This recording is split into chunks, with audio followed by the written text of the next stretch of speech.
Breaking చూస్తున్నాం. డీబీటీలపై AP హైకోర్టులో వాదనలు ముగిశాయి. డీబీటీలకు అనుమతి ఇవ్వలేమని ఈసీ రాష్ట్ర అత్యున్నత న్యాయస్థానానికి తెలిపింది. మొత్తం 5 గంటల పాటు వాదనలు సుదీర్ఘంగా సాగాయి. ఇరుపక్షాల వాదనలు విన్న హైకోర్టు తీర్పును రిజర్వ్ చేసింది.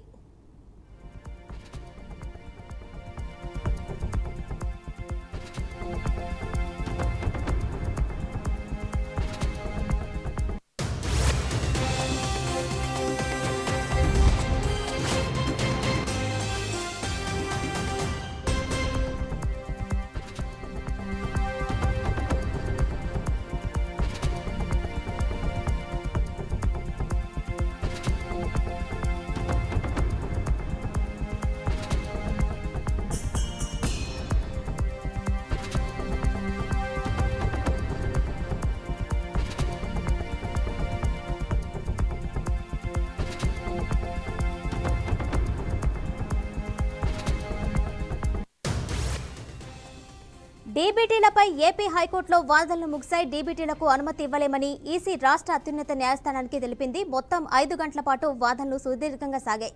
ఇరుపక్షాల వాదనలు విన్న హైకోర్టు తీర్పును రిజర్వ్ చేసింది.